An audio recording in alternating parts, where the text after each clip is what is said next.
Bonjour tout le monde, j'espère que vous allez super bien. Aujourd'hui, on se retrouve pour une nouvelle vidéo de français et on va s'attaquer à un petit mot qui peut vous compliquer la vie. Ou plutôt deux petits mots, de et du.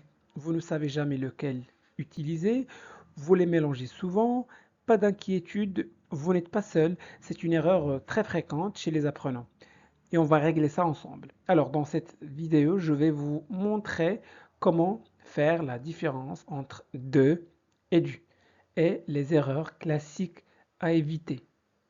Alors, si vous voulez enfin comprendre cette subtilité une fois pour toutes, installez-vous bien et c'est parti. Commençons par les utilisations de la préposition de.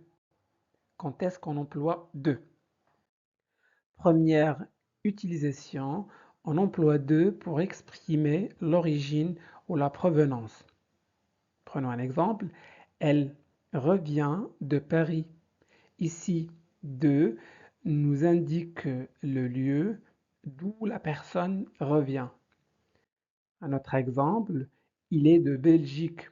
On emploie aussi de pour dire l'origine géographique d'une personne. Il vient de Belgique, c'est son pays d'origine. Voilà. Deuxième utilisation, on l'utilise pour exprimer la possession. Donc de, dans cet exemple, c'est la voiture de Julie. De ici indique à qui appartient la voiture. Ce n'est pas n'importe quelle voiture, c'est celle de Julie. Donc de exprime la possession. Le sac de mon frère est noir. Le sac de mon frère est noir. Donc ici, le sac appartient à mon frère. Donc je dis le sac de mon frère. Troisième utilisation, on emploie de pour exprimer la matière ou la composition. Par exemple, une bague de diamant. Donc la bague est faite en diamant.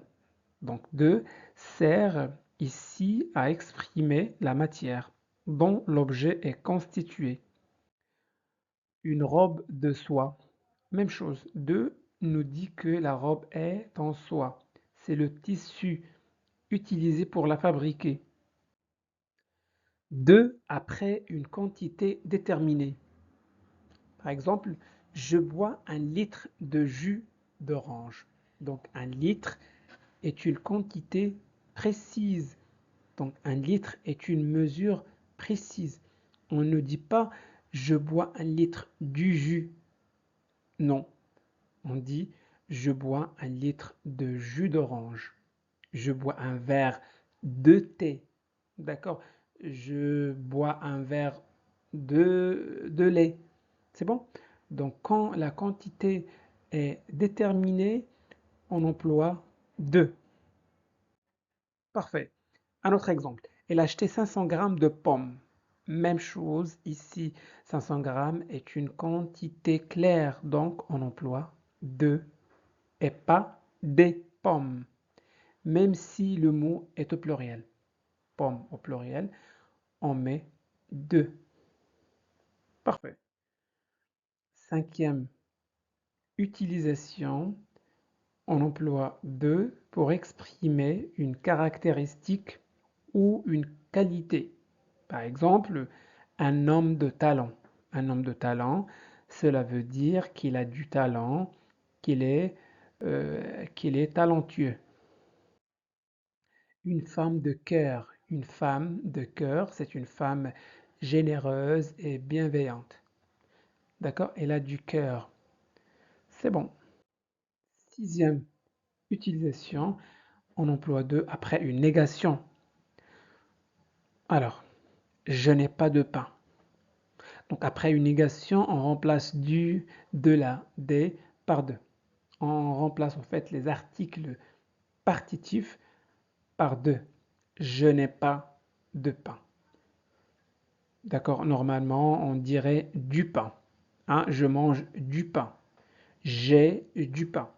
Mais avec ne pas, avec la négation, on emploie de. C'est une règle de base. Il n'y a plus de lait. Il n'y a plus de lait. Même principe. Plus est une forme de négation. Donc, on dit de lait, jamais du lait.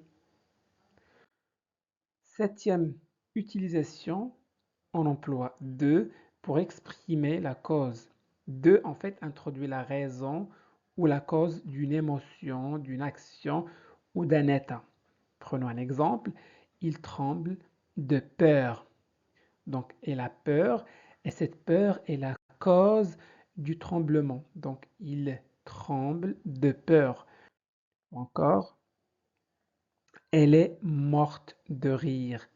Elle est morte de rire. Huitième utilisation, on emploie de pour exprimer une mesure ou une distance.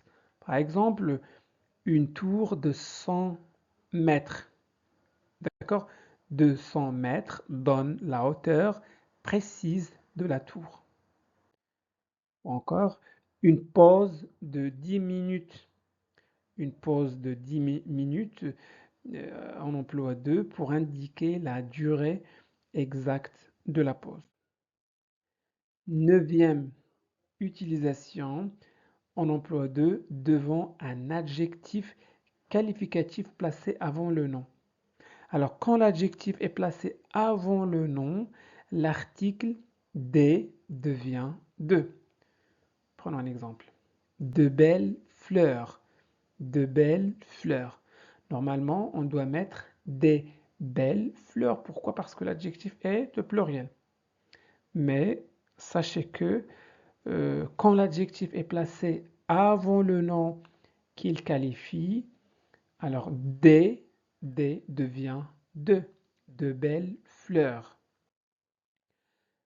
Nous avons visité de magnifiques villages. Donc pourquoi c'est de et pas des? Parce que l'adjectif magnifique est placé avant le nom village.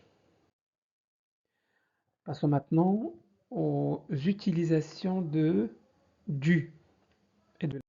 Première utilisation de du, euh, on emploie du comme article partitif pour désigner une quantité indéterminée de quelque chose que l'on ne peut pas compter. Par exemple, je mange du fromage.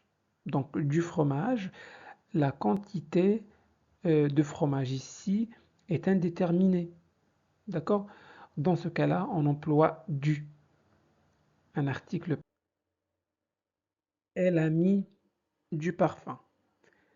Encore une fois, pas tout le flacon, juste un peu. Donc ici, la quantité est indéterminée, donc on emploie du. Du comme article contracté.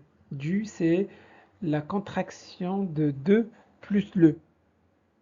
C'est bon? Bah, quand la préposition de est suivie de l'article défini le, on contracte les deux en du. Dans ce cas, du n'exprime pas une quantité, mais une relation, possession, origine, contenu, etc. Prenons un exemple. C'est la voiture de le directeur. Cette structure n'existe pas en français. C'est la voiture de le directeur. On doit dire c'est la voiture du directeur. En effet, en français, lorsqu'on a la préposition de suivie de l'article le, on les contracte obligatoirement pour former du. Parfait. Il parle de le livre. Pas, en français, on ne dit pas il parle de le livre. Ce n'est pas correct car on doit contracter de et le en du. Donc la bonne forme est il parle du livre. Ici, du exprime le sujet de la conversation. Maintenant que vous connaissez les différentes utilisations de et du, il est temps d'aborder une question très subtile mais essentielle. Dans certains cas, on peut utiliser soit de, soit du selon le sens, et là, tout va dépendre du niveau de précision que vous voulez donner. Est-ce qu'on parle de quelque chose en général ou est-ce qu'on parle de quelque chose de précis? Prenons quelques exemples. Les affaires du professeur. Des affaires de professeur. Ici, du professeur et dans cette phrase, de professeur. Quelle est la différence? Bon, ici, on parle des affaires d'un professeur en particulier, connu dans le contexte, peut-être quand on parle du professeur de maths, celui de la classe. Ici, on parle d'affaires typiques d'un professeur. On ne connaît pas le professeur, on décrit juste une catégorie d'objets. Un autre exemple, le livre du médecin, un livre de médecin. Ici, le médecin, on parle d'un médecin spécifique qui possède ce livre. On pourrait dire le livre du docteur Martin. On connaît le médecin. On emploie du. Très bien. Un livre de médecin, un livre typique qu'un médecin utilise. Par exemple, un manuel médical. Parfait. Regardez ces deux phrases. Un pantalon du garçon, un pantalon de Paul. Dans les deux cas, le nom est précis et connu. On sait de quel garçon il s'agit, on sait qui est Paul, et pourtant on utilise du dans le premier cas et de dans le second. Pourquoi? C'est ici qu'un point très important entre en jeu. Alors, un nom, un nom peut être précis sans forcément nécessiter un article. Le mot garçon est un nom commun et en français un nom commun précis a besoin d'un article défini.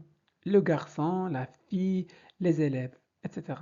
Donc, de plus le nous donne du contraction obligatoire.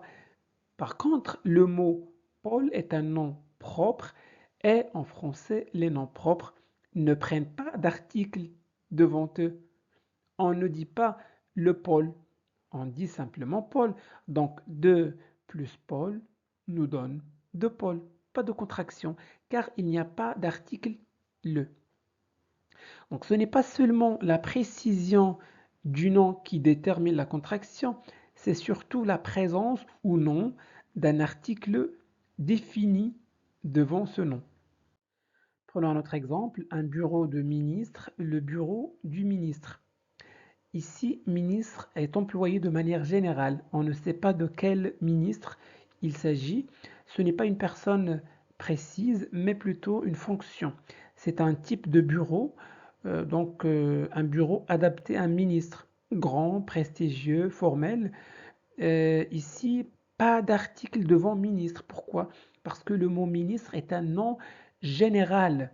Et un nom général ne prend pas d'article. Ça, vous devez le savoir. Et comme on n'a pas d'article, donc il n'y a pas de contraction. On emploie tout simplement un bureau de ministre. Ici, on parle d'un ministre en particulier qu'on connaît ou dont on a déjà parlé. Il est donc précédé de l'article le.